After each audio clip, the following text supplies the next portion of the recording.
అక్కడ ఇబ్బంది పడినట్టుగా ఉంది. దాన్ని డీల్ చేయడంలో ఇతను తప్పుటడుగులేశాడు. ప్రెస్ మీట్ పెట్టి దినేష్ కుమార్ రాజద్రోహానికి పాల్పడ్డాడు, ఇంత ఎక్స్ట్రీమ్గా మాట్లాడేశాడు.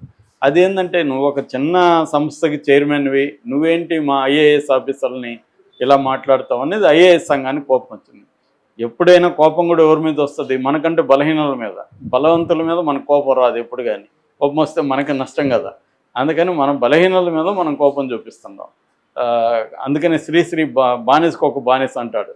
భర్త వేరే వాళ్ళ దగ్గర బానిసగా పనిచేస్తూ భార్యను బానిసగా చూస్తుంటాడు. అతని కోపాన్నంతా భార్య మీద చూపిస్తుంటాడు. భార్య బిడ్డలు ఉంటే బిడ్డల మీద చూపిస్తుంది. సో ఇలాగా ఇతని మీద కోపం ఇంతకంటే ఎక్కువ తిట్టిన పవన్ కళ్యాణ్ మీద ఐఏఎస్ సంఘాలు ఇప్పటివరకు ఎక్కడ కోపం చూపించలేదు. ఇంకా ఘోరంగా పవన్ కళ్యాణ్ వ్యవస్థల మీద మాట్లాడాడు. గతంలో మాట్లాడాడు, ఇప్పుడు కూడా.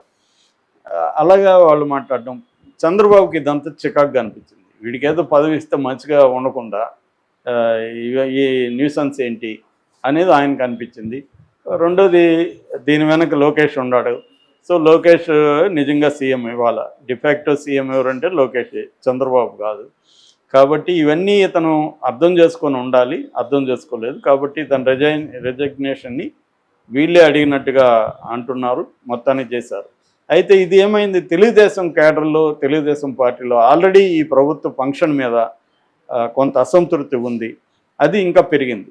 ఎందుకంటే గతంలో కూడా చంద్రబాబు మీద ఉన్న విమర్శ ఏంటంటే, ఆయన అధికారంలోకి వచ్చినాక కేడర్ని పట్టించుకోడు.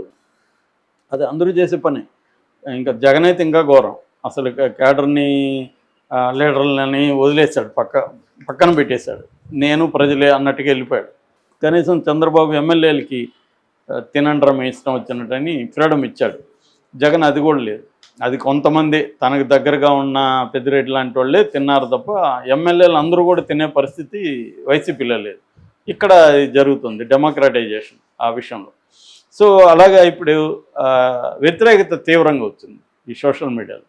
దాంతో చంద్రబాబు ఇతన్ని వదులుకోకూడదు మనం, ఎందుకంటే ఇట్లాంటి వాళ్ళు కూడా కొంత ఉంటే ప్రజల్లో పార్టీకి కొంత మంచి. ఎందుకంటే ఇప్పుడు అందరూ ఎదవలే ఉంటే దాంట్లో ఒకరో ఇద్దరు ఉంటే కొంచెం బ్యాలెన్స్ అవుతుంది కదా. ఎప్పుడైనా బ్యాలెన్సింగ్ యాక్ట్ అనేది ఇంపార్టెంట్.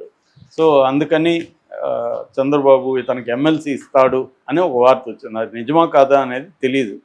ఎందుకంటే వాళ్ళు కూడా ఈ అసంతృప్తిని అంచడానికి ఇలాంటి వార్త కూడా క్రియేట్ చేయొచ్చు. మేము ఎమ్మెల్సీ ఇస్తాంలే, మీరు సైలెంట్గా ఉన్నాను.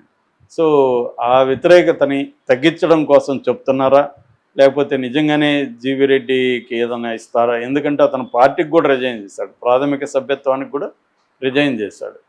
సో మరి నిజంగానే అతను తీసుకుంటారా? అతను కూడా రియలైజ్ అవుతాడా? ఎందుకంటే ఒకసారి మొత్తం బేరీ చేసుకొని తన వైపు కూడా కొంత ఇబ్బందులు ఉన్నాయి, మనం కూడా మార్చుకుందాం, ఎందుకంటే మన కెరీర్ ఎండ్ అయిపోవద్దు అని. ఎందుకంటే అతను అడ్వకేట్ బేసిక్గా, అతనికి ఒక మంచి పోస్టే వచ్చింది.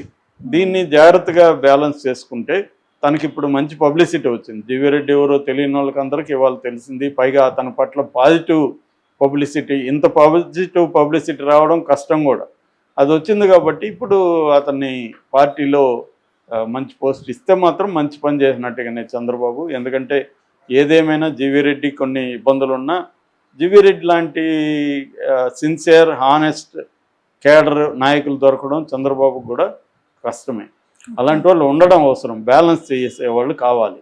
అందరూ అలాగే కరప్ట్ అయ్యే పీపులే ఉంటే ఇబ్బంది అవుతుంది. దాన్ని బ్యాలెన్స్ చేసే ఒకరిద్దరు ఉంటే, తెలుగుదేశంలో కూడా మంచి వాళ్ళు ఉన్నారు, తెలుగుదేశం ఆనెస్ట్ పీపుల్ ఉన్నారు అన్న ఒక ఇది జనాల్లోకి వెళ్తుంది.